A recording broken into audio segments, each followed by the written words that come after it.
The stories. This abandoned cabin blueprint exposed a secret crawlspace. The cabin looked ordinary in photos, yet the archived blueprint flagged one space that did not exist on site.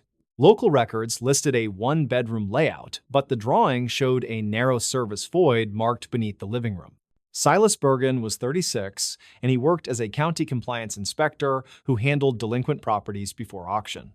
He drove out on a gray weekday to walk the structure, photograph hazards, and confirm that the layout matched the file. The place sat off a two-lane road that wound through pines with a creek down behind the lot.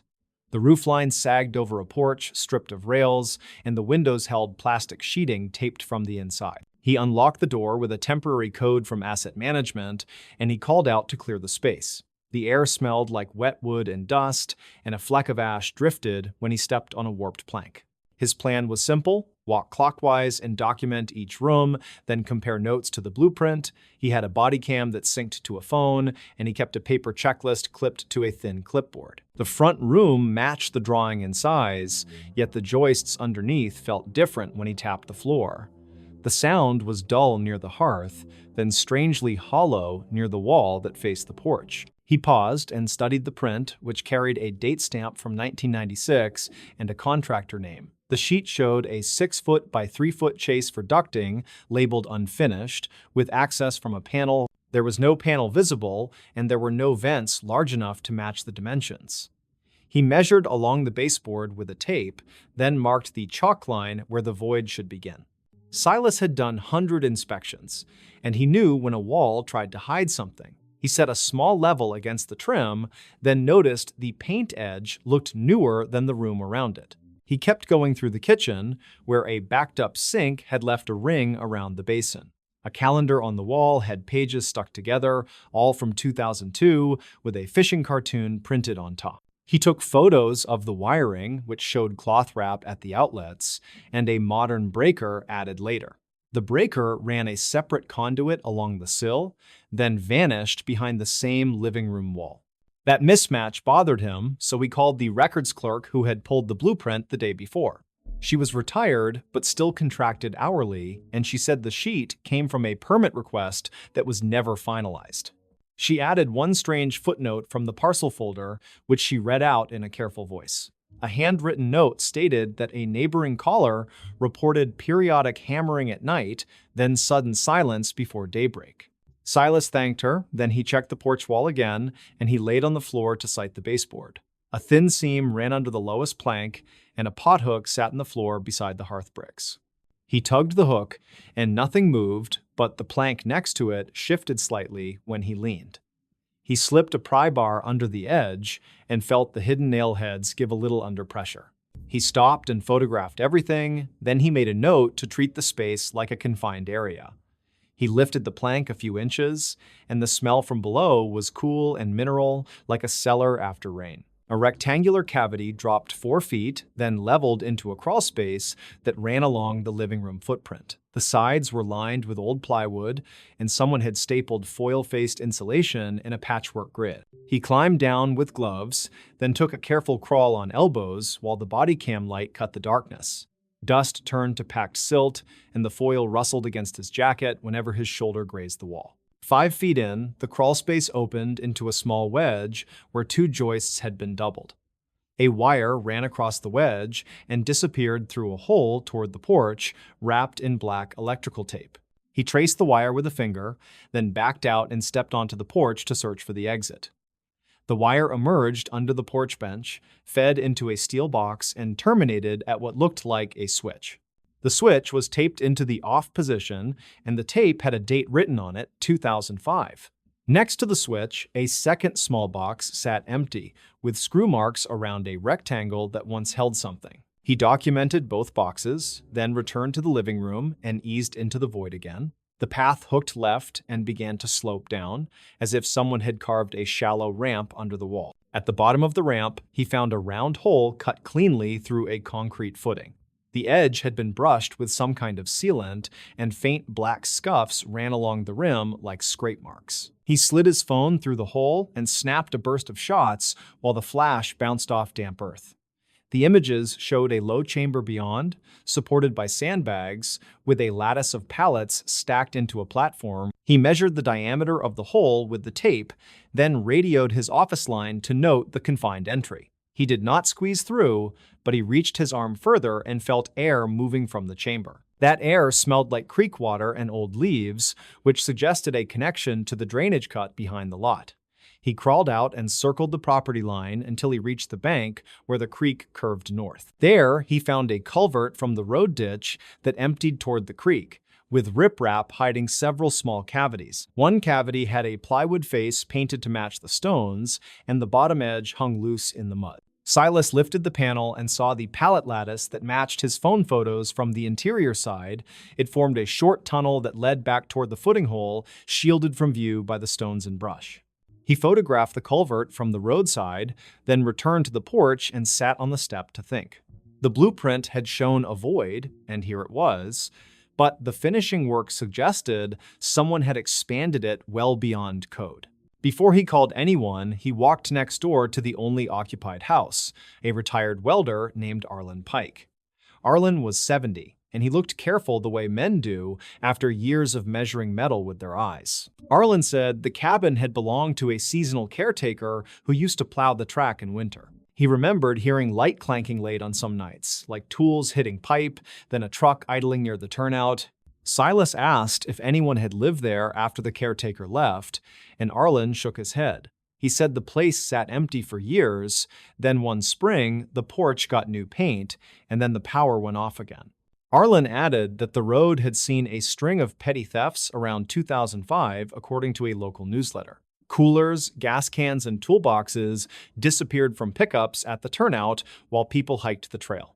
Back inside, Silas opened the kitchen drawer that held mailers, and he found a utility notice dated 2005. The notice warned of irregular off-peak usage, with spikes overnight that did not fit seasonal patterns. He called the utility office and asked for the archived meter notes, which a supervisor read while on speaker. The notes recorded low daytime load, then narrow spikes around midnight, and a flag that led to a field check. According to the supervisor, the field tech reported the panel was locked, yet an extra breaker ran to an unknown device. The tech noted a switch near the porch that controlled a separate line, which the owner had taped off. Silas thanked them and returned to the crawlspace, then placed a small magnet near the taped switch. The switch held power after the breaker, so the taped position likely disabled the line that fed the tunnel area. He considered why someone would build a clean conduit between a culvert and a living room. It could be smuggling, or a shady storm shelter, or a quiet way to enter and exit without a porch light turning on. He called the records clerk again and asked if the blueprint contractor had ever filed completion documents. She said the contractor died in 2004 and no one else filed amendments, which left the void uninspected. Silas pulled county incident logs from a public terminal at the office, then filtered for the turnout mile marker. Several entries from 2003 to 2005 mentioned car break-ins during trail hours. One dispatcher note mentioned a caller who thought someone moved under the road's surface near the culvert stones. The caller said the stones rattled like a grate being shifted, then a flashlight beam flickered out toward the creek. Silas visited the small volunteer station where a retired dispatcher still came in to organize training materials. She remembered a prank call trend that year, but she also remembered one credible tip from a hiker who left a name. The hiker, whose name he will not repeat, reported hearing a handheld scanner from inside the culvert during a busy weekend. The voice read license plates quietly, then said clear when a driver left a truck unlocked near the turnout.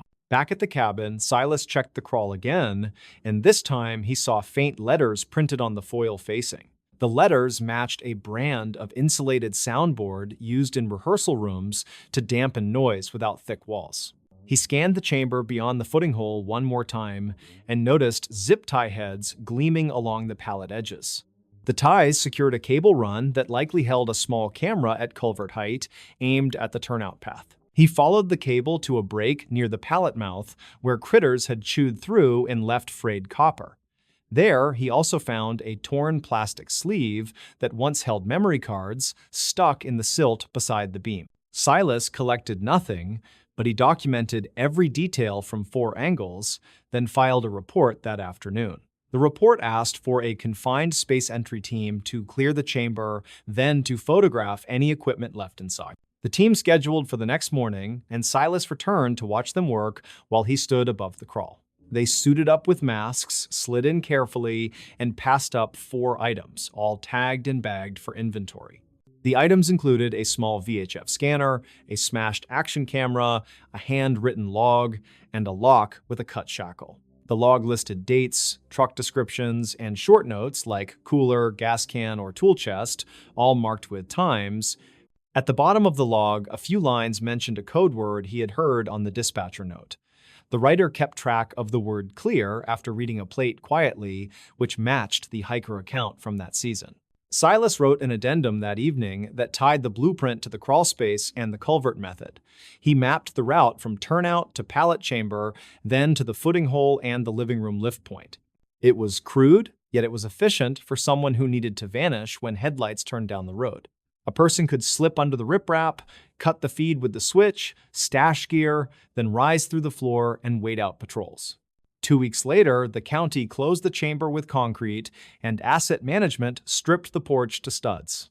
No charges appear in public record related to the log, which suggests the writer was either gone or unidentifiable.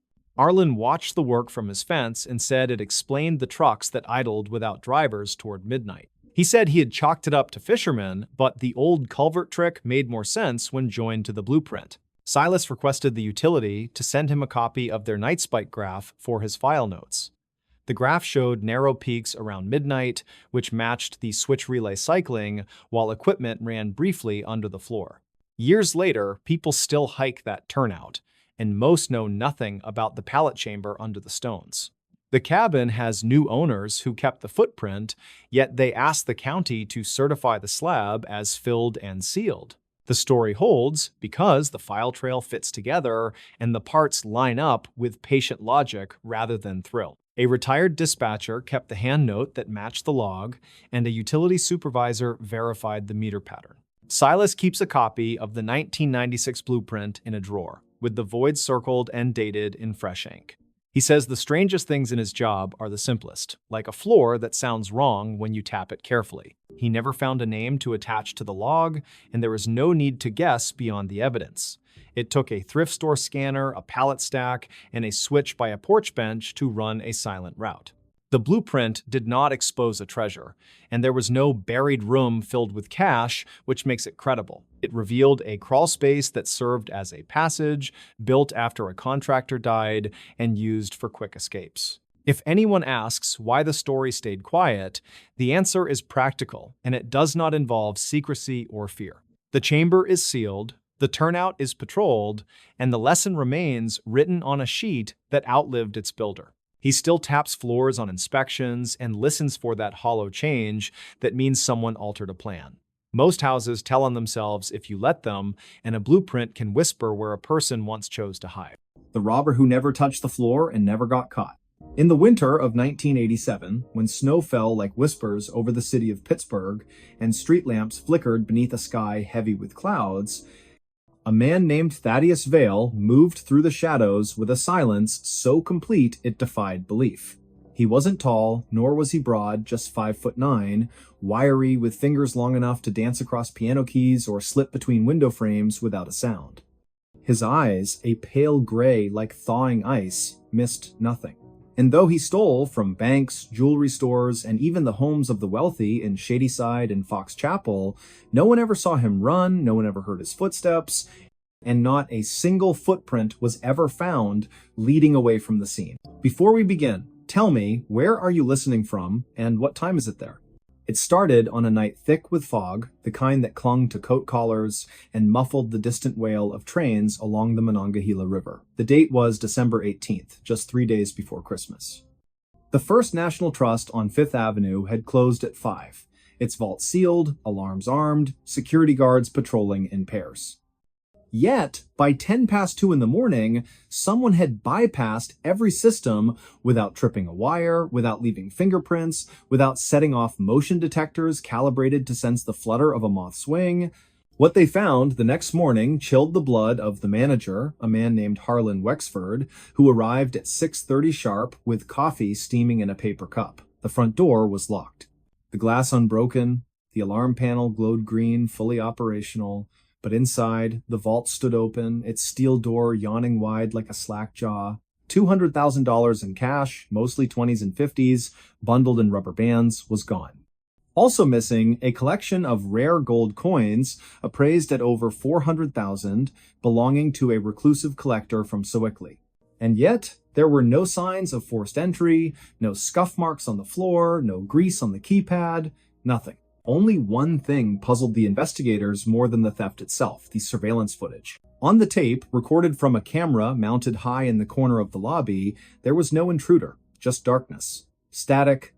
Then, at exactly 2:12 a.m., a flicker, a distortion, like heat rising from asphalt. For 3 seconds, the image warped. When it cleared, the vault door was slightly ajar. But no figure appeared, no hand reached in, no shadow passed. It was as if the money had simply decided to leave on its own. By midweek, newspapers across Pennsylvania carried the headline, "Phantom Thief Strikes Pittsburgh." Radio stations played eerie synth music behind breathless reports. Police Chief Lyle Mancini held a press conference, his voice tight with frustration, insisting that no man can walk through walls and vowing that the perpetrator would be caught. But deep down, even he felt a chill he couldn't explain. Because this wasn't the first time. 3 months earlier, in September of 1987, the Regal Jewelers on Walnut Street had been hit under nearly identical circumstances. Surveillance showed nothing. Alarms never sounded. The safe opened as if by magic. A string of black pearls, once worn by a silent film star, vanished without a trace. And again, no footprints. No fingerprints. No scent for canine units to follow. Then, in November, it happened at the Carnegie Savings and Loan in Mount Lebanon. This time, a motion sensor near the back office did register something, but only for half a second. The reading? A weightless disturbance, like air shifting in a vacuum. Investigators dismissed it as equipment malfunction, but Thaddeus Vail knew better. He wasn't a criminal by birth, nor was he driven by greed. Born in a coal mining town in West Virginia Welch, population 3,000, he'd grown up in a house with no running water and a roof that leaked when it rained. His father died in a mine collapse when Thaddeus was 9. His mother worked double shifts at a diner, her hands cracked from dishwater and cold. By the time he was 16, he taught himself to pick locks, not because he wanted to steal, but because he needed medicine for his younger sister, Lyra, who suffered from seizures doctors said were nervous in origin and expensive to treat. His first break-in was clumsy, a pharmacy at midnight, gloves too big, heart pounding like a war drum. He took only what he needed, phenobarbital, syringes, a bottle of cod liver oil, left a note behind, written in careful script, "I will repay you." TV. No one ever came looking. Over the years, he grew quieter, faster, more precise. He studied architecture, mechanics, airflow patterns, and human behavior. He learned how to move without displacing air, how to step where pressure sensors weren't calibrated, how to exploit blind spots in infrared fields. But his greatest skill, his secret, was not technology. It was timing. Thaddeus didn't walk during heists. He floated. Not literally, of course, but close enough to fool machines, cameras, and instincts alike. Through a combination of controlled breathing, muscle relaxation, and an almost meditative state of balance, he could reduce his physical impact to near zero. He wore custom shoes lined with aerogel foam, lighter than air, insulating, silent. His clothing, tailored from a blend of synthetic fibers used in aerospace gear, absorbed light and muffled sound. He moved in rhythm with the building's natural vibrations, the hum of HVAC systems, the creak of settling beams, so that his presence became part of the background noise. And he never touched the floor. Not directly. Instead, he used a technique he called shadow stepping, placing each foot on the very edge of tiles, where grout met wall, or balancing on the lip of a baseboard, distributing his weight across multiple micropoints. In some cases, he'd enter through ventilation shafts, descending slowly on ropes made of braided Kevlar thread, thin as spider silk, strong as steel. He'd hang suspended above carpets, vaults, marble floors reaching down, with tools shaped like fishing rods to retrieve items without ever grounding himself. To the world, it seemed impossible. To him, it was survival. By early January of 1988, the FBI had assigned Agent Rhoda Keene to the case. A veteran of white-collar crime divisions, she'd transferred from Quantico after solving a series of art thefts in New Orleans using behavioral profiling. She was sharp, skeptical, and immune to sensationalism, but even she paused the first time she watched the grainy bank footage from Fifth Avenue. "There's no one there," she muttered, rewinding the tape for the 7th time. Her partner, Dale Haskins, leaned forward. "Maybe it's a glitch." "No," she said, voice low. "Look at the dust motes. See how they shift right before the vault opens? Something passed through. Something quiet." They began cross-referencing all previous unsolved thefts in the region.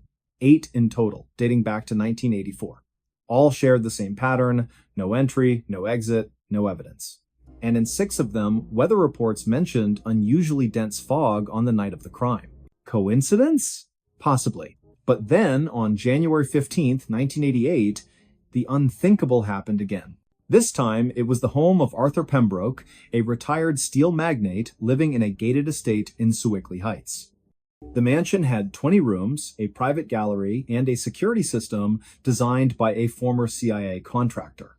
Motion sensors, laser grids, thermal imaging, everything. At 1:43 in the morning, the system registered a temperature fluctuation in the east wing. Not enough to trigger an alert, just a brief dip like a breath against glass. When Pembroke's housekeeper arrived at 7, she found the display case in the study shattered, not broken outward, but inward, as if crushed from within. Missing, a platinum pocket watch engraved with the coordinates of the Titanic's final resting place, and a letter signed by Thomas Edison promising collaboration on a wireless illumination device. Again, no prints, no alarms, no sign of struggle, but this time there was something new. On the marble floor, just beneath the shattered glass, lay a single playing card. The Queen of Spades, flipped face up. Agent Keene stared at it in the evidence photo, her pulse quickening. "He's communicating," she whispered. Haskins frowned. "With whom?" "With us," she said. "Or maybe with someone else." She ordered a full forensic sweep of all prior crime scenes, anything left behind, no matter how insignificant. And 2 days later, in a dusty envelope from the Regal Jewelers case, they found it a matchbook from a diner in Clarksburg, West Virginia. On the back, scribbled in pencil, "For Lyra. Soon."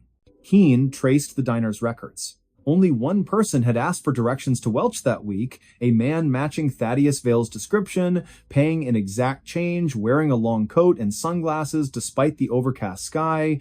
She flew to West Virginia the next morning. Welch was a ghost of its former self, storefronts boarded up, miners out of work, children playing in empty lots where company houses once stood. She found the Vale residence, easily a sagging frame house on Sycamore Street, paint peeling, porch steps rotted, no lights on, no car in the driveway, but smoke curled from the chimney. She knocked. Silence. Then, the soft click of a lock. The door opened just enough to reveal a woman, thin, pale, wrapped in a wool blanket. Her eyes were red, her hair tied back with a frayed ribbon. "Yes?" she asked, voice hoarse. "Mrs. Vale," Keene said gently. "I'm Special Agent Rhoda Keene, FBI. I'm looking for your son, Thaddeus." The woman didn't flinch, didn't gasp, just exhaled slowly, like someone releasing a burden. "He's not here," she said, "and he won't come back." "Why not?" "Because he's done what he needed to do." Keene stepped forward. "Ma'am, your son is suspected in multiple thefts, over $1 million in losses. People are scared. We need to talk to him." The woman smiled faintly. "Talk to him? You think he'd let you catch him? You think he leaves tracks because he wants to be found?" She opened the door wider. Inside, the room was sparse wood stove, cot, bookshelf, crammed with engineering manuals and old medical journals. On the wall, a map of Pittsburgh was pinned with tiny red dots, each marking a location of a theft. But in the center, a photograph. A young girl, maybe 10 years old, smiling beside a hospital bed. A caption beneath, handwritten, "Lyra's first seizure-free year. She's alive," the woman said softly. Thanks to him, the medicine, the specialists, the treatments they said we could never afford, he gave her time. 5 years. She passed last April, peacefully. Keen felt her throat tighten. And now? She asked. Now he's gone, the mother said. Where? I don't know. Maybe helping someone else? Maybe just resting. She handed Keen a small box wrapped in brown paper. This came yesterday. No return address. Just your name. Keen opened it. Inside, the Edison letter, the Titanic watch, and a note on thin stationery. Return these. They were borrowed. T.V. No arrest warrant was ever served. No trial convened. The FBI closed the case in March of 1988, citing insufficient evidence and lack of identifiable suspect. The media moved on. The public forgot. But in quiet corners among locksmiths, security consultants, and urban legends, whispered in police academies, Thaddeus Vale became myth. They say he still moves. On nights when fog rolls in from the rivers, when the wind carries the scent of coal and frost, some claim to see a figure drifting past windows, never casting a shadow, never making a sound. They say he doesn't steal anymore. They say he helps. A wallet returned to a college student who lost it on the T. A stack of bills slipped under the door of a family facing eviction. A prescription filled anonymously at a pharmacy in McKeesport. And sometimes, if you look closely at the snow-covered ground after such events, you'll notice something strange. No footprints. Just the faint impression of edges like someone walked on the very border of the world, never quite landing, never touching, never caught, and perhaps never meant to be. Ohio's Vanishing Room legend turned out to be a crime scene. In the quiet, rolling hills of southeastern Ohio, where the trees grow thick and the fog clings to the valley long after sunrise, there stands an old farmhouse just off State Route 327, near the unincorporated community of Gloucester. The structure, weathered by decades of wind and rain, has stood vacant since the late 1980s, its windows shattered, its roof sagging under the weight of time. Locals have long avoided it, not out of mere disrepair, but because of the story whispered in hushed tones at county fairs and over coffee at roadside diners. They call it the Vanishing Room, a place said to swallow people whole, never to be seen again. For years, it was dismissed as folklore, a ghost tale spun to scare children from wandering too far into the woods. But in the autumn of 2017, when a young man named Thaddeus Mallory disappeared without a trace, the legend took a chilling turn, because what investigators found behind those crumbling walls wasn't a myth, it was a crime scene. Before we begin, tell me, where are you listening from and what time is it there? It was on a crisp morning in early October, the kind where the air smells faintly of damp leaves and wood smoke curls from distant chimneys, that Sheriff Elias Crane received the call.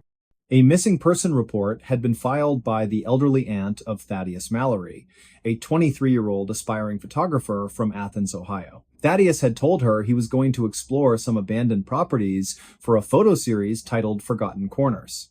His last known message, sent via text at 6:47 in the evening on October 3rd, read, "Found something strange at the Gloucester house. The back room doesn't match the floor plan. Walls feel wrong." Then, silence. Sheriff Crane, a man with 31 years on the force and a face lined by both sun and sorrow, knew the Gloucester house by reputation only. He'd heard the stories of hikers who claimed they entered the house and exited miles away, of teenagers who swore they saw a door where none should be, opening into a space that defied logic. But he was a practical man, grounded in evidence, not superstition. Still, when no sign of Thaddeus turned up after 2 days, not at his apartment, not at his favorite diner, not even on surveillance footage from the gas station on Route 59, he ordered a search of the property. The team arrived just after dawn on October 6th, their breath visible in the pale light. The house loomed ahead, surrounded by knee-high weeds and rusted farm equipment half swallowed by the earth. Deputy Marlowe, a rookie with nerves tighter than a snare drum, led the way, flashlight trembling slightly in his grip. The front door groaned open with a sound like a dying animal, releasing a wave of cold, stale air that carried the scent of mildew and something sharper, something metallic. Inside, the house was eerily intact. Dust coated every surface, but there were no signs of forced entry, no broken furniture, no struggle. It was as if time had simply stopped. Photographs still hung crooked on the walls, a calendar from 1986 frozen on the month of July. Sheriff Crane moved through the kitchen, then the parlor, calling out Thaddeus's name, his voice echoing through the hollow rooms. Nothing answered. Then they reached the hallway. It was here that things began to feel off. The corridor seemed longer than it should have been, stretching farther than the exterior walls allowed. The floorboards creaked unevenly, and the wallpaper, once floral, now peeling in long strips, pulsed faintly in the draft, as though breathing. Deputy Marlowe paused, turning to the sheriff. "Sir, did we pass that door before?" he asked, pointing to a narrow paneled entrance on the left. Crane frowned. He didn't remember it. They opened it. Beyond lay a small room no more than 10 feet by 12, but everything about it felt unnatural. The ceiling sloped downward at an impossible angle, though the house outside had a flat roof. The walls were covered in crude symbols, drawn in what later tests would confirm as human blood, layered over decades. And in the center of the floor, a circle had been etched into the wood, filled with ash and bone fragments. Most disturbing of all, the room had no window, yet a faint greenish light seemed to emanate from the corners, flickering like old television static. Sheriff Crane's radio crackled. "We've got movement on thermal," came the voice of Officer Lyle, stationed outside. "Two figures, inside the house. One near the back hall. The other, sir. The second heat signature is coming from inside the west wall." Crane turned slowly, flashlight beam cutting through the dust. There was no west wall in this room, it faced north. His pulse quickened. He stepped toward the northern wall, pressing his palm against the plaster. It gave slightly, like soft clay. He pushed harder, and his hand sank through. He yanked it back with a gasp. The hole sealed itself instantly, leaving no mark. "This isn't possible," Marlowe whispered, backing away. "This isn't real." But it was real. And worse, it was occupied. Later analysis would reveal traces of DMT and other hallucinogenic compounds in the air, suggesting someone had been burning psychoactive substances to induce altered states. But forensic teams also uncovered human remains buried beneath the floorboards, 3 sets of bones, carbon dated to the 1970s, 80s, and early 2000s. Dental records confirmed one belonged to a woman named Elspeth Vorn, reported missing in 1979 after telling friends she was investigating a doorway to another place in rural Ohio. And then there was Thaddeus. On October 9th, during a second sweep of the property, K-9 Unit Officer Renata Cho discovered a trapdoor hidden beneath a collapsed section of the basement. Behind it, a narrow tunnel descended into darkness. The walls were lined with photographs, dozens of them taken inside the vanishing room. Faces stared out from the images, mouths open in silent screams, eyes wide with terror. Among them was Thaddeus, captured mid-stride, unaware, seconds before vanishing from the known world. At the end of the tunnel, they found him, not alive. Not exactly. His body was seated upright, propped against the stone wall, dressed in the same clothes he'd worn the night he disappeared. His skin was pale, almost translucent, stretched tight over his bones. His eyes were open, pupils dilated, fixed on a point beyond the ceiling. In his lap lay a leather-bound journal filled with frantic handwriting, sketches of shifting corridors, spiraling staircases leading nowhere, and repeated phrases, "It watches, it learns. It remembers names." The final entry, dated October 4th, just 1 day after his last text read, "I think I'm still here. I think I never left, but something else is wearing my face now. If you find this, don't go back, don't look for the door, it knows you're looking, it's always listening." The case was officially closed in March of 2018. Authorities cited homicide, though no suspect was ever identified. The house was condemned and scheduled for demolition, but crews refused to touch it. Dynamite placed at the foundation failed to detonate. Bulldozers stalled mid-approach, engines dead despite full tanks. Eventually, the state erected a chain-link fence around the property, topped with barbed wire, and posted warning signs, "No trespassing, hazardous structure." Yet, even now, nearly 7 years later, locals report seeing lights in the windows on foggy nights. Hunters claim to hear whispers drifting through the trees, voices calling names of people who've never been to Gloucester. And sometimes, on the edge of sleep, residents swear they feel a pressure behind their eyes, a sensation of being pulled not forward, but sideways into a space that shouldn't exist. The vanishing room, it seems, is not done, and perhaps it never will be. Because legends don't die in places like Ohio. They wait, they breathe, they grow hungry. And they remember. Thaddeus Mallory was not the first. He certainly won't be the last. So the next time you drive down a lonely road, past a house that looks just a little too still, a little too quiet, ask yourself, does the layout make sense? Do the doors line up? And when you pass by, do you feel, just for a second, as though the air has thickened and something on the other side of the wall has noticed you? Be careful. Some rooms don't let go. Some doors only open one way. And some houses, like the one near Gloucester, standing sentinel in the mist, don't just hold secrets, they feed on them. The investigation remained open for months, though leads dried up faster than puddles in summer heat. Psychologists analyzed Thaddeus's journal, concluding he likely suffered a psychotic break induced by toxins or isolation. Skeptics pointed to mold, carbon monoxide, or underground gas leaks as explanations for the hallucinations, but none could explain the photos. None could explain how his body appeared untouched by decay, preserved in a state that defied medical understanding. And no scientist could replicate the phenomenon of the shifting walls, the impossible geometry, the way the room seemed to exist outside normal dimensions.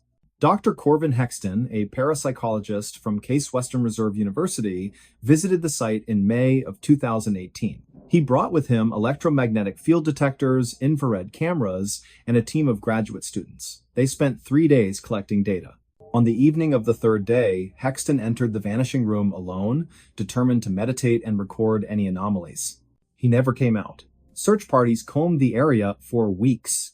His equipment was found scattered near the basement entrance, cameras smashed, notebooks burned, audio recorders filled with static, and, at one point, a whisper in Hexton's voice, "It showed me the others."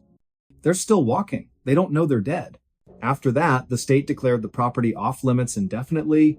The fence was reinforced, motion sensors installed, helicopter flyovers increased. But still, the stories persist.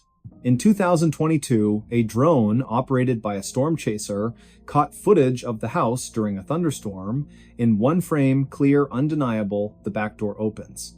A figure steps out.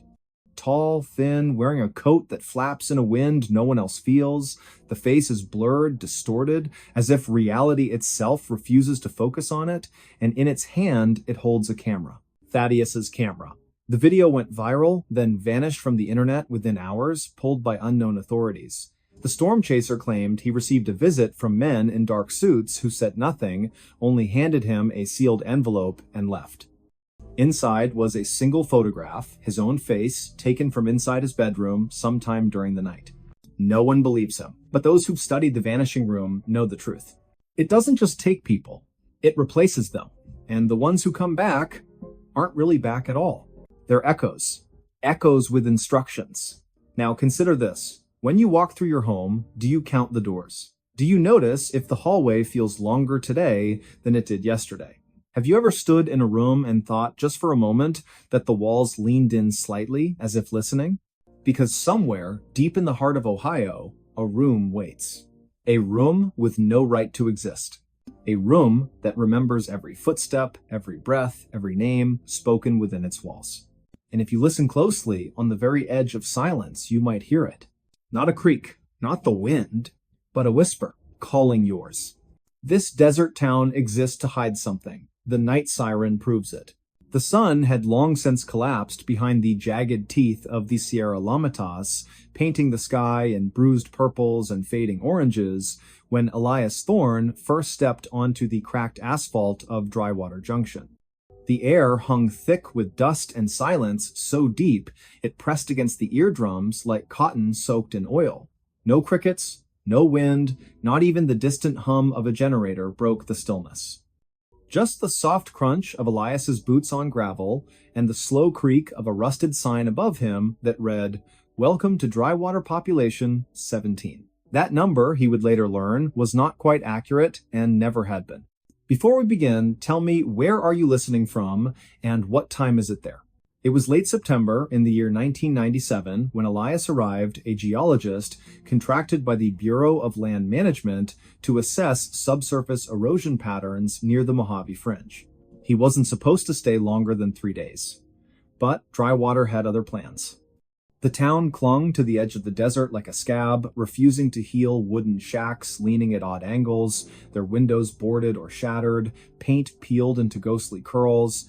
A single gas station stood open, its fluorescent light flickering like a dying heartbeat. Behind the counter sat a man named Orrin Vexley, gaunt as a scarecrow, eyes milky with cataracts that didn't quite hide the sharpness beneath. He handed Elias a room key without asking for ID, without smiling, and said only, "Don't go out after sundown, especially if you hear the siren." "I think the same." Elias laughed, then nervously, more out of discomfort than disbelief. "Siren? Like an air raid?" Orrin didn't blink, like nothing you've heard, and once you do, it stays with you, in your bones. That night, Elias lay on a lumpy cot in room 4 of the Dustvale Motel, the ceiling fan turning with a lazy metallic groan. Outside, the moon hung low and yellow, casting long shadows that seemed too tall, too thin, to belong to any natural object. He'd just closed his eyes when it came a sound so unnatural it froze the breath in his lungs. It began faintly, like wine through a canyon, but quickly swelled into a high-pitched wail, melodic yet dissonant, rising and falling in intervals that defied human tuning. It wasn't electronic. It wasn't animal. It carried weight, like something ancient being dragged across stone. The siren pulsed through the walls, vibrating the glass in the window, making the metal bedframe hum. And beneath it, almost imperceptible, were voices whispering, overlapping, speaking in no language Elias recognized, yet somehow understood in flashes.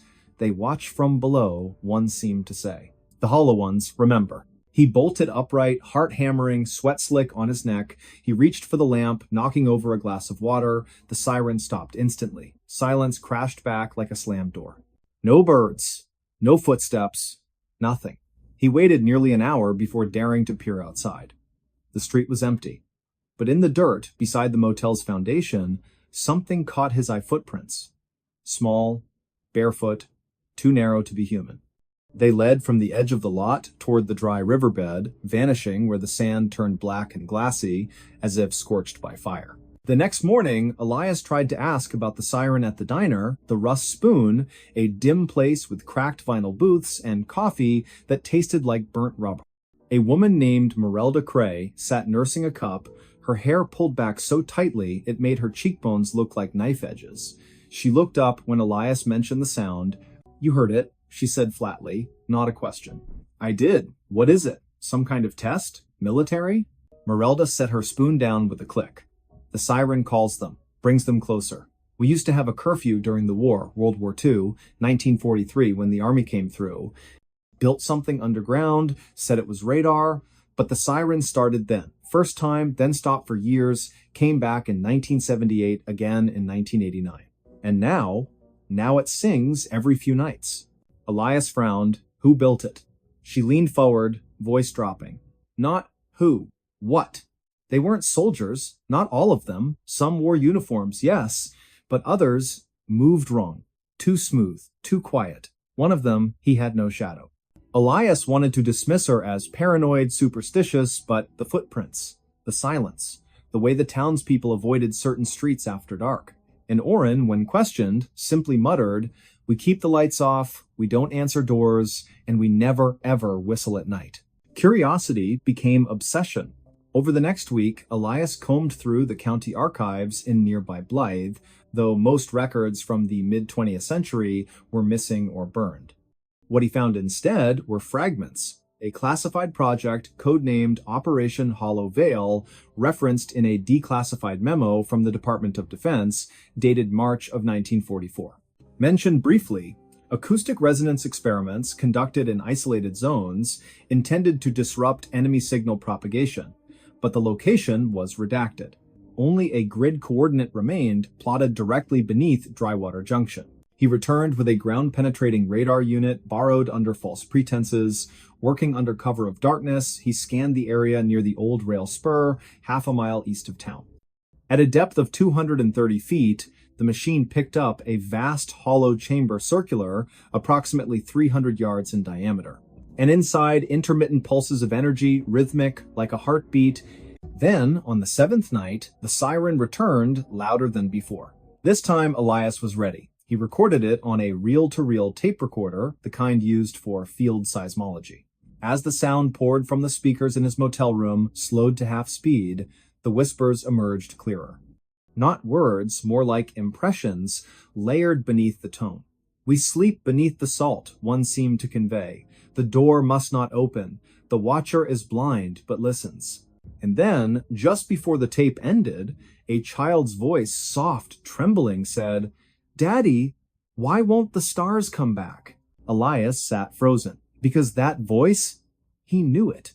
His own daughter, Lyra, had spoken those exact words the night before she died in a car accident 2 years prior, words never recorded, never shared with anyone. How could a desert town in California know that? He confronted Oren the next day, waving the tape. "What is this place? What are you hiding?" Oren stared at the device, then slowly reached under the counter. He placed a small object on the glass, a rusted metal disc, etched with symbols that looked neither human nor machine-made. Angular. Flowing. Alive. "This was found in the shaft," Oren said. 1951.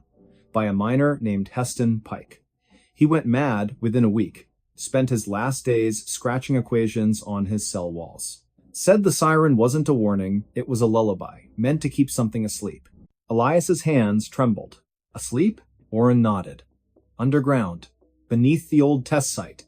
The government thought they were building a bunker, but they weren't digging down, they were uncovering something that was already there. Long before us. Long before anything. And the siren? Elias whispered. It sings to it, calms it. When the power fails, or when someone like you pokes too hard, the song fades, and it stirs. That night, the electricity cut out across Drywater. No explanation, no surge, just darkness. Elias stood at his window, watching. Every house was dark, except one.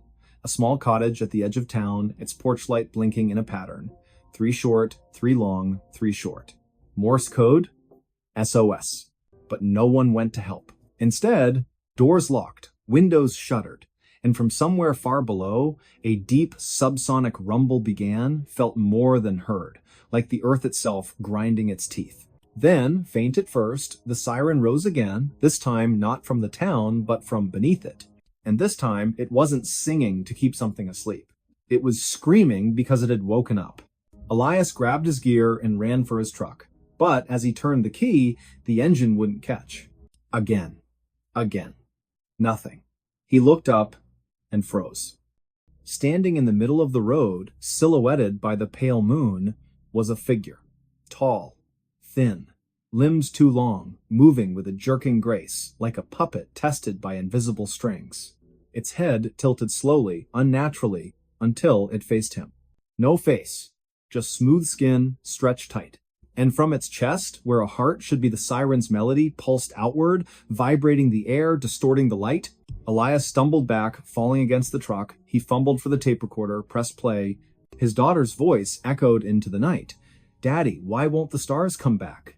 The figure paused. Then, in a voice that was not a voice, more like dozens of whispers threaded through metal, it replied, "Because we ate them." Elias didn't scream. He couldn't. His throat sealed shut, his lungs locked. The thing stepped forward, each movement accompanied by a soft chime, like glass bells underwater. But then, faint at first, a new sound joined the chorus. From the gas station, Oren had climbed onto the roof. In his hands, a battered horn, an old railroad signal, rusted and dented. He blew into it with all his strength. A deep, mournful note rolled across the desert. The figure stopped, turned. Another blast, and another. From other houses, lights flickered on, not electric oil lamps, candles. People emerged, carrying instruments, tin whistles, hand drums, a warped violin. They formed a circle around the edge of town and began to play not music, but a complex sequence of tones, rising and falling in precise patterns. The siren from beneath the earth faltered. The figure twitched, then slowly, painfully sank to its knees. Its form blurred like heat over asphalt and then collapsed into a pile of fine gray ash. Silence returned. But not peace. Oren approached Elias, breathing heavily, the horn dangling from his fingers. "You shouldn't have come back," he said. "Now it knows your voice, knows your grief. It'll call to you again. In dreams, in static, in the silence between radio stations." Elias swallowed. "What was that thing?" "A scout," Oren said. "A listener, sent ahead. If the song stops for too long, they send more, and if the song dies completely, he didn't finish." "What happens?" Oren looked toward the horizon, where the first hint of dawn stained the sky blood red. "The sky goes dark, not at night, forever, and the ones below climb up." Elias left Drywater the next morning. Officially, he filed a report citing geological instability and abandoned infrastructure. Unofficially, he destroyed the tapes, except one. The one with his daughter's voice. He kept that buried in a safe behind a false wall in his Denver apartment. But sometimes, on still nights when the power blinks, he hears it, a faint, melodic wail, coming not from outside, but from within the walls. And when he presses his ear to the plaster, he doesn't hear the siren. He hears knocking. 3 taps. Pause. 3 more. Then a whisper. "Let us sing you to sleep." To this day, no satellite imagery shows Drywater Junction clearly. Clouds always seem to gather above it, even in drought. GPS signals fail within a 5-mile radius. And travelers who claim to have passed through often cannot recall the name of the town, only the silence, only the feeling of being watched from below. And if you drive through the Mojave after midnight and your radio begins to crackle with a strange, haunting tone, do not stop, do not listen, do not answer if something calls your name in a voice you once loved. Because some towns exist not to welcome, but to warn. And Drywater is still singing. The stories. Why these ranger station receipts still don't add up. In the fall of 2016, a set of receipts found at a remote ranger station raised more questions than answers. The station sat near a state forest in northern Oregon, surrounded by tall fir trees and steep dirt trails. It was used mostly during summer fire patrols, but in October it was supposed to be empty. Yet someone had been there recently enough to leave coffee stains on the counter and fresh tire tracks outside.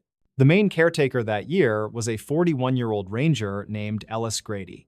He had worked for the state forestry department for over a decade and was known for being organized. When Ellis went missing for 2 days in early November, his coworkers assumed his truck had broken down on the backroads again. He returned quietly that Wednesday morning, pale and distracted, claiming he had been checking fire cameras deeper in the valley. But when the office assistant filed his expense paperwork, she noticed something strange about his fuel receipts. The dates and amounts didn't match the department's card records. Before we begin, tell me, where are you listening from and what time is it there? At first, no one paid much attention. Rangers often paid for fuel out of pocket and turned in the slips later. But the accounting team flagged the entries because they came from a gas station nearly 70 miles off his assigned patrol route. The receipts were time-stamped 2 nights before he returned, right around the time he was unreachable by radio. The manager called him in for a short meeting, but Ellis brushed it off, saying he must have grabbed the wrong slips. Then he went back to work like nothing had happened. 2 weeks later, the night duty ranger stopped at the same outpost and noticed the door unlocked. Inside, lights were on, and someone had clearly been there. Coffee was still warm in the mug, and a jacket hung on the hook near the door. A few papers sat on the counter, pinned under a half-eaten granola bar. When the ranger flipped one over, he saw a receipt from the same station near the coast, dated that very day. It had Ellis's signature at the bottom. When questioned again, Ellis looked shaken. He admitted he had been there that morning, but claimed he just liked driving the scenic route to clear his head. His supervisor didn't find that convincing. The ranger station wasn't even close to the coastal highway. The dirt road leading there was partially blocked by fallen branches from the last storm, and no patrol had been assigned west of the ridge in weeks. Later, one of the younger rangers named Lydia found Ellis's old logbook. Inside, the last few pages were torn out. The remaining entries mentioned several trips out to check Tower 17, a decommissioned lookout on a ridge above an old mining road. That tower had been boarded up for years after a small landslide shifted the foundation. Nobody was supposed to go near it, but the receipts, when mapped, showed a pattern leading right in that direction. In December, a state audit began. Investigators collected the receipts and compared timestamps with the department's truck GPS logs. The logs confirmed that Ellis's vehicle had gone off-route 3 times in late October. Each time, he stayed parked in the same area for several hours. No maintenance work or inspections had been scheduled there. When the auditors interviewed Ellis, he denied staying overnight and insisted the logs were inaccurate. Still, his supervisor noticed the smell of mildew and campfire smoke on his jacket, as if he had been sleeping outdoors. A retired ranger named Hal, who used to work those trails, came forward after hearing rumors. He told the auditors that Tower 17 wasn't completely empty. Inside the storage room below the lookout floor, there were boxes of old survey records and equipment, some of which had been used decades earlier to mark water boundaries. He said if anyone wanted to hide something out there, it would go unnoticed for months.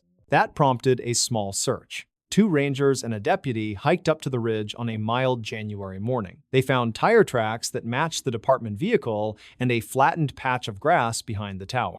Inside, they found the storage boxes Hal mentioned. Most were filled with faded maps and water samples sealed in glass jars. But under one box was a torn envelope containing several small gas receipts folded together.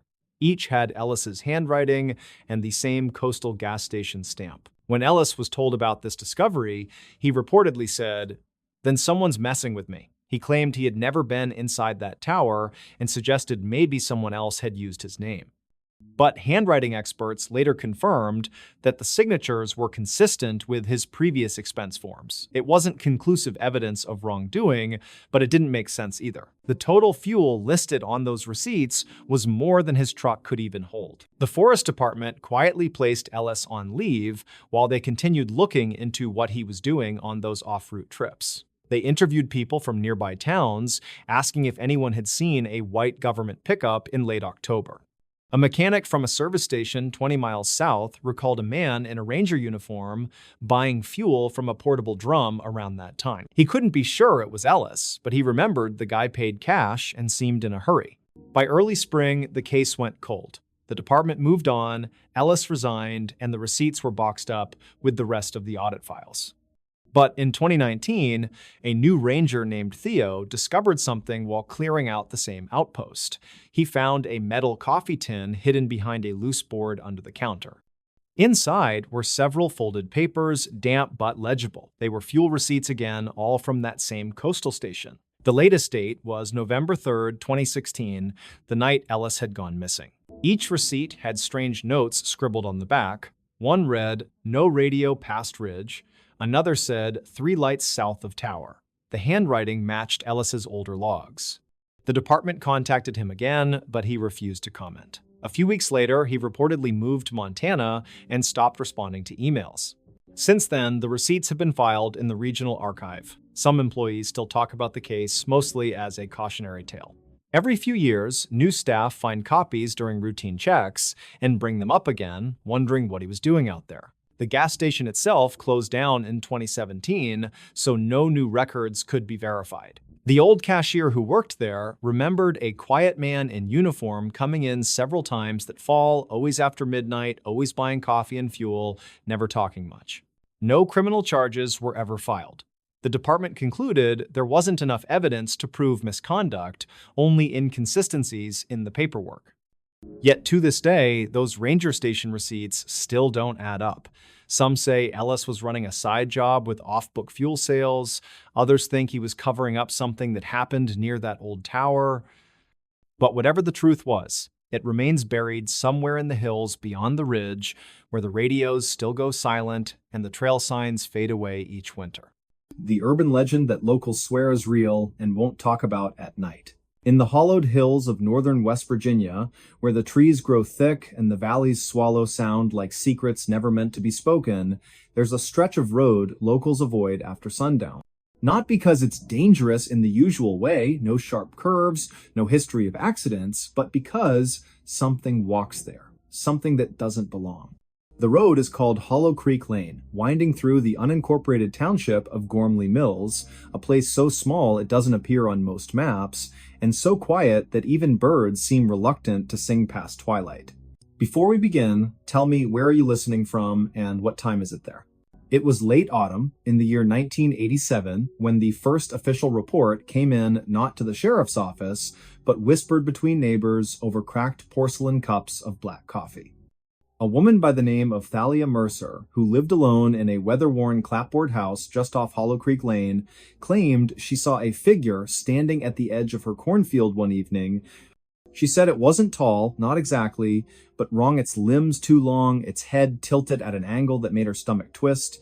It didn't move, didn't blink. Just stood there, facing her porch, as if waiting for an invitation she had no intention of giving. Thalia was known in Gormley Mills as a practical woman church every Sunday, grew her own vegetables, kept a loaded 38 inches her nightstand since her husband passed in '69. So when she called Sheriff Harlan Voss 3 nights later, voice trembling like a plucked wire, he listened. He arrived with his flashlight cutting through the fog, boots crunching on frost-laced gravel. The house was dark except for a single lamp glowing behind the kitchen curtain. Thalia met him at the door, wrapped in a faded quilt, eyes wide and bloodshot. "It's back," she whispered. "Same spot, in the field." They walked together toward the edge of the property, the beam of the flashlight slicing through the mist. Nothing moved, no footprints in the damp soil, no snapped branches or disturbed earth. Just silence, thick and heavy, like wool pressed against the ears. Then, from somewhere deep in the corn rows, a sound. A low, wet clicking, like stones being rolled in oil. Sheriff Voss aimed the light, the stalk swayed slightly, though there was no wind, and then nothing. The sound stopped. The air stilled. They stood there for nearly 10 minutes, neither speaking, both feeling watched. Sheriff Voss told Thalia to stay indoors, lock the doors, and call him if anything changed. He drove away slowly, scanning the rearview mirror until the house disappeared behind the trees. He filed a report the next morning, possible hallucination due to stress or sleep deprivation, but privately he marked a note in his personal ledger, Hollow Creek, November 3rd, Thalia Mercer. Heard something, felt something, can't explain. That winter was harsh, long stretches of snow, power outages, roads blocked for days. But people in Gormley Mills noticed other things too. Dogs refused to go into backyards after dark. Chickens vanished without signs of struggle. And on still nights, when the moon hung low and yellow, some swore they heard voices calling from the woods, voices that didn't sound human. Children were kept inside after 6, porch lights stayed on all night. Conversations about Hollow Creek Lane ended quickly, often with a shake of the head and a muttered phrase, "Best not talk about it." Then, in early spring of 1988, a teenager named Corwin Bellwether went missing. He was 16, lanky, with a stutter he'd been trying to overcome since childhood. Corwin liked to walk at night, said it helped him think. His mother, Elspeth, would beg him not to go down Hollow Creek Lane, but he always shrugged and said, "Nothing out there but trees and dirt." On the night of March 14th, he left after dinner with a notebook in his pocket, claiming he was writing poetry for school. He never came back. Search parties combed the woods for weeks. Bloodhounds picked up his scent near the creek bed, then lost it abruptly, as if he'd stepped off the face of the earth. A week later, his boots were found placed neatly side by side at the base of an old sycamore, roots tangled like knuckles. No body, no blood, no explanation. The official cause of disappearance? Presumed runaway. But in Gormley Mills, folks knew better. They looked at each other in church pews, eyes shadowed, lips tight. They didn't say much. But they stopped walking that road entirely. Years passed, the story faded mostly. New families moved into the valley, drawn by cheap land and quiet living. They laughed at the old tales. Ghosts, they'd say. Come on. But then, little things started happening. Lights flickering in empty rooms, cold spots in hallways. One woman, Miriam Huxley, claimed she saw a figure in her bathroom mirror one night, a man with sunken eyes and a mouth sewn shut with black thread. She screamed, turned on the light, and it was gone. The next morning, she found a single muddy footprint on the linoleum leading from the bathtub to the door, but the windows were locked. The house had no basement access. In 2005, a documentary crew from Pittsburgh arrived, determined to debunk the myth. They set up cameras along Hollow Creek Lane, motion sensors, audio recorders. For 2 nights, nothing. On the third, at precisely 2:13 in the morning, every device failed simultaneously. The footage showed only static, but audio captured a whisper, faint at first, then clearer. You're not supposed to see. When the lead technician reviewed the files, he noticed something else. In the background, beneath the static, a rhythmic tapping 3 slow knocks, pause, then 2 quick ones, like a code or a warning. He played it for an elderly resident named Otis Grindle, who'd lived in Gormley Mills his entire life. Otis listened once, turned pale, and said, "That's how they used to signal before the mine collapsed in '49. Only the men trapped underground knew that pattern." He refused to speak another word on the subject. By 2012, Hollow Creek Lane was officially closed. The county put up a rusted gate, chained and padlocked, with a sign that read, "Road closed, no trespassing." But kids still dared each other to go. Teens from nearby towns would drive up on weekends, flashlights in hand, laughing nervously as they approached the gate. Most turned back before reaching the tree line. But a few went further. One such group, in October of 2017, included a boy named Jory Linthwaite. He was 17, curious, raised on horror films and internet creepypastas. He didn't believe in ghosts, he believed in adrenaline. That night, he and 3 friends cut the chain with bolt cutters and slipped through. They brought cameras, a Ouija board, even a EVP recorder. They set up camp near the old sycamore where Corwin's boots were found. At first, it was jokes. Flashlight beams dancing through the trees, mocking whispers. Then, around 1 o'clock, the temperature dropped sharply. Breath came out in thick clouds. Their phones died, one by one. Then the recorder picked up a voice, clear, childlike, but distorted. "Don't look behind you." All 4 spun around. Nothing there. But when they turned back, the Ouija board planchette had moved on its own, spelling "Leave now." They packed up fast. As they ran toward the gate, Jory tripped. His friends thought he'd caught his foot on a root, but when they stopped and turned, Jory wasn't getting up. He was staring into the trees, mouth open, eyes wide with terror. "It's watching," he whispered. "It's smiling." They pulled him up, half dragging him the rest of the way. The chain was intact again, no sign it had ever been cut. Jory didn't speak for 3 days. When he finally did, he described a face pale, stretched, with too many teeth. He said it stood between the trees, perfectly still, just smiling. And then, in a voice not his own, he said, "It knows my name." After that, the county welded the gate shut, installed surveillance cameras. Within a week, all 4 cameras malfunctioned. Footage showed nothing but snow, even though the night was clear. And in the corner of one frame, barely visible, a shadow tall, thin, with fingers too long to be real, reached slowly toward the lens. To this day, residents of Gormley Mills won't go near Hollow Creek Lane after dark. If you ask them why, they'll change the subject, or give you a look one that says, "You don't want to know." But if you visit in late autumn, when the leaves turn brittle and the wind carries the scent of damp earth and decay, stand at the edge of that road at dusk. Listen, really listen. You might hear the faintest echo of footsteps, slow, deliberate, coming from nowhere and everywhere at once. You might feel the air thicken, your breath shorten, your skin prickle as if unseen eyes have settled on you. And if you're foolish enough to step past the gate, to walk just a few yards down that cracked asphalt path, you may notice something worse. The silence isn't empty. It's waiting. And sometimes, on the coldest nights, when the moon hides behind clouds and the world holds its breath, you can hear it breathe back. They say it mimics voices, calls out names in familiar tones, your mother's lullaby, your best friend's laugh, just to lure you deeper. But those who've heard it warn, don't answer, don't turn. Don't even think about looking back. Because once it has your attention, it never lets go. There's a reason the elders in Gormley Mills whisper prayers before bedtime, why parents check their children's windows twice, why on certain nights the entire town seems to go dark at once, as if hiding. It's not superstition, it's survival. And if you find yourself near Hollow Creek Lane when the clock strikes midnight, remember this. The stories aren't legends. They're warnings. And the thing in the woods? It remembers every person who didn't listen.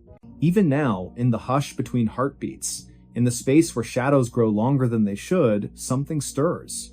Not far, not loud, but close enough to hear you breathe. So tell me again, where are you listening from? And more importantly, are you alone?